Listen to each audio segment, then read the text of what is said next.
Hi friends, welcome back to my channel. இன்றைக்கி நாம் noodles வச்சு ஒரு ரெசிபி தான் பார்க்க போகிறோம். வாங்க வீடியோக்குள்ளால போகலாம். நம்ம சேனலை ஃபஸ்ட் டைம் பார்க்குற வியூஸ் ப்ளீஸ் சப்ஸ்கிரைப் பண்ணி வச்சுக்கோங்க. அப்போ தான் நான் போடுற வீடியோஸ் எல்லாமே மிஸ் ஆகாமல் உடனே உங்களுக்கு நோட்டிஃபிகேஷனில் வரும். மேகினாலே எல்லா கிட்ஸுக்கும் பிடிக்கும். அதுலேயும் இந்த மாதிரி கொஞ்சம் டிஃப்ரெண்ட்டாக பண்ணி கொடுத்தா யார் தான் விரும்பி சாப்பிட மாட்டாங்க. நான் இந்த ஹாட் கார்லிக் நூடுல்ஸ் பண்ணுறதுக்கு சாதா மேகி தான் எடுத்துருக்கிறேன். இது ஃபுல்லாக போட்டு பண்ண போகிறதில்ல. இதில் 2 பார் மட்டும் எடுத்து பண்ண போகிறேன். இந்த நூடுல்ஸ் பார்த்திங்கன்னா ரொம்பவே காரசாரமாக செம்ம டேஸ்ட்டாக இருக்கும். ஸோ பெரியவங்களுக்கும் ரொம்பவே பிடிக்கும். நான் 2 பார் நூடுல்ஸ் எடுத்துருக்கிறேன். நீங்கள் உங்களுக்கு தேவையான நூடுல்ஸ் எடுத்துக்கோங்க. ஃபஸ்ட் இது ஒரு பவுலில் சேர்த்துக்கலாம். இது கூட கொஞ்சம் வேக வைக்கிறதுக்கு ஒரு 3 to 4 கப் தண்ணி சேர்த்துக்கலாம். தண்ணி கொஞ்சம் ஜாஸ்தியாக இருந்தாலும் பரவாயில்ல, ஏன்னா நம்ம இதை பாயில் பண்ணிவிட்டு தண்ணி அவ்வளோத்தையும் ஸ்ட்ரெயின் பண்ணி தான் எடுக்க போகிறோம். ஒரு 3 to 4 மினிட்ஸ் இந்த மேகியை வேக வச்சு எடுத்துக்கலாம். மேகி வேகும்போது கொஞ்சம் இந்த மாதிரி கரண்டி வச்சு கிளறி விட்டுக்கோங்க. அப்படி இல்லைன்னா கீழே ஃபுல்லாக நல்லா வேகும், மேலே வேகாமலே இருக்கும். அதுக்கப்புறமா இந்த தண்ணி அவ்வளோத்தையும் நல்லா ஸ்ட்ரெயின் பண்ணி எடுக்கணும். நான் நூடுல்ஸை ஸ்ட்ரெயின் பண்ணதுக்கு இந்த மாதிரி ஒரு ஜல்லடை தான் எடுத்துருக்கிறேன். இதில் பார்த்திங்கன்னா டக்குன்னு தண்ணி அவ்வளோ வடிஞ்சிரும். ரெண்டாவது கையிலையும் நமக்கு சுடு தண்ணி எதுவும் படவும் செய்யாது. நூடுல்ஸில் தண்ணி அவ்வளோ நல்லா ஸ்ட்ரெயின் பண்ணதுக்கப்புறமா நார்மல் டேப் வாட்டரில் நல்லா வாஷ் பண்ணி எடுத்துக்கலாம். நார்மலாக மேகி பண்ணுறதுக்கு நம்ம இதை ஸ்ட்ரெயின் பண்ணி எடுக்க மாட்டோம். ஸோ இந்த மாதிரி வாஷ் பண்ணி எடுக்கும்போது இதில் உள்ள பசை மாதிரி இருக்கும், அது அவ்வளோ சுத்தமாக வெளியில் போயிடும். வாஷ் பண்ண நூடுல்ஸை தனியாக ஓரமாக வச்சுட்டு இப்போ நம்ம இதுக்கு மசாலாலாம் ரெடி பண்ணி எடுத்துக்கலாம். மசாலா மிக்ஸ் பண்ணுறதுக்கு இந்த மாதிரி ஒரு பெரிய மிக்சிங் பவுல் எடுத்துக்கலாம். நான் ஒரு 8 to 10 பூண்டு பல் இந்த மாதிரி பொடி பொடியாக கட் பண்ணி வச்சுருக்கிறேன். இதை சேர்த்துக்கலாம். ஃப்ரெண்ட்ஸ், கார்லிக் எந்த அளவுக்கு பொடி பொடியாக கட் பண்ண முடியுமோ அல்லது சாப் பண்ண முடியுமோ அந்த அளவுக்கு சாப் பண்ணி எடுத்துக்கோங்க. அப்படி இல்லைனா நீங்கள் கிரேட்டரில் போட்டு துருவி கூட எடுத்துக்கலாம். அது கூடவே 1/2 spoon chilli flakes, 1/2 spoon red chilli sauce, 1 spoon dark soya sauce, அப்புறம் நம்ம 2 பார் நூடுல்ஸ் எடுத்துருக்குறோம். ஸோ 2 பேக்கெட் மேகி மசாலாவையும் எடுத்துக்கலாம்.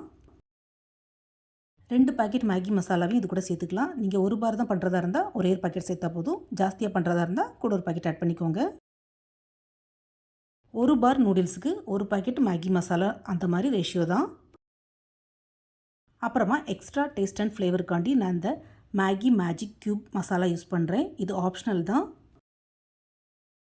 பட் இது சேர்த்துக்கிட்டா இதோட டேஸ்ட் அண்ட் ஃப்ளேவர் செம்மையாக இருக்கும். இந்த மேகி மேஜிக் க்யூப் மசாலா டிமார்ட்டில் தான் நான் வாங்கினேன். ஆன்லைன்லேயும் கிடைக்குமா இருக்கும். ஒரு பெரிய பேக்கெட்டுக்குள்ளால இந்த மாதிரி குட்டி குட்டி பேக்கெட்ஸாக ஒரு 10 to 12 பேக்கெட் இருக்கும். இந்த மேகி மேஜிக் க்யூப் மசாலா நூடுல்ஸ்க்கு மட்டும் இல்லை, புலாவ், பிரியாணி, வெஜிடபிள் குருமா எதுக்கும் யூஸ் பண்ணலாம். இந்த மசாலா கொஞ்சம் சேர்த்தாலே போதும், நல்ல அரோமேட்டிக்காக இருக்கும். இந்த மசாலாலாம் சேர்த்ததுக்கப்புறமா ஒரு ஸ்பூன் வச்சு நல்லா மிக்ஸ் பண்ணி விட்டுக்கலாம். இப்போ ஒரு தடுக்கா பேனில், அதாவது தாளிப்பு கரண்டியில் கொஞ்சமாக எண்ணெய் ஊற்றிக்கலாம். எண்ணெய் கொஞ்சம் ஜாஸ்தியாகவே ஆட் பண்ணிக்கோங்க. இந்த எண்ணெயை நல்லா சூடாக்க வைக்கணும். எண்ணெயில் இந்த மாதிரி புகை வரணும், அந்தளவுக்கு சூடு பண்ணி எடுத்துக்கலாம். இப்போ இந்த சூடு எண்ணெயை அப்படியே எடுத்து நம்ம மிக்ஸ் பண்ணி வச்சுருக்கிற மசாலாவில் ஆட் பண்ணிக்கலாம். இந்த மாதிரி சூடு எண்ணெயை கொதிக்க கொதிக்க ஊற்றும்போது நம்ம சேர்த்த மசாலாவில் உள்ள ரா ஸ்மெல் எல்லாமே சுத்தமாக போயிடும். Garlic, chilli flakes, magic Maggi masala எல்லாம் சேர்ந்து இப்போ ஒரு நல்ல ஒரு ஃப்ளேவர் கொடுக்கும். சூடு எண்ணெயை சேர்த்ததுக்கப்புறமா இந்த மாதிரி நல்லா மிக்ஸ் பண்ணி விட்டுக்கலாம். இப்போ இதில் நம்ம பாயில் பண்ணி ஸ்ட்ரெயின் பண்ணி வச்சுருக்கிற நூடுல்ஸை சேர்த்துக்கலாம். நூடுல்ஸை சேர்த்து நல்லா மிக்ஸ் பண்ணி விடணும். உங்கள் வீட்டில் இந்த மாதிரி ஃபுட் டாங் இருந்துன்னா இதை வச்சே நல்லா நூடுல்ஸை மிக்ஸ் பண்ணி விட்டுக்கலாம். இந்த நூடுல்ஸை பொறுத்தவரையிலும் மிக்சிங் ரொம்பவே இம்பார்ட்டண்ட். இது இல்லாட்டாலும் பரவாயில்ல, நீங்கள் நார்மல் ஸ்பூன் வச்சு கூட யூஸ் பண்ணிக்கலாம். 2 ஸ்பூன் வச்சு மிக்ஸ் பண்ணிங்கன்னா நூடுல்ஸ் சூப்பராக மிக்ஸ் ஆகும். நம்ம சேர்த்த மசாலா, ஆயில் எல்லாமே இந்த நூடுல்ஸில் எல்லாத்துலேயும் நல்லா மிக்ஸ் ஆகி வரணும். அந்தளவுக்கு நல்லா பிரட்டி விட்டுக்கலாம். அவ்வளோதான், சுட சுட சர்வ் பண்ண வேண்டியதுதான். இந்த ஹாட் கார்லிக் நூடுல்ஸ் பண்ணுறது ரொம்பவே ஈஸி ஃப்ரெண்ட்ஸ். அதே மாதிரி இதோட டேஸ்ட்டு ரொம்பவே அல்டிமேட்டாக இருக்கும். ஸோ எப்பவும் போல் மேகியில் ஒரே மாதிரி இல்லாமல் இந்த மாதிரி கொஞ்சம் டிஃப்ரெண்ட்டாக பண்ணி பாருங்கள். கிட்ஸுக்கு மட்டும் இல்லை, பெரியவங்களும் விரும்பி சாப்பிடுவாங்க. இந்த வீடியோவை பார்த்ததோடு விடாமல் நீங்களும் வீட்டில் கண்டிப்பாக ட்ரை பண்ணி பாருங்கள். உங்களுக்கு எப்படி வந்தது, பிடிச்சிருந்தா உங்களோட ஃபீட்பேக்கை மறக்காமல் ஷேர் பண்ணுங்கள். ஃப்ரெண்ட்ஸ், இதே மாதிரி வேறையும் நிறைய இன்ட்ரெஸ்டான யூனிக்கான ரெசிபிஸ் செஞ்சு நான் அப்லோட் பண்ணியிருக்கிறேன். என்னுடைய சேனலை போய் செக் பண்ணிக்கோங்க.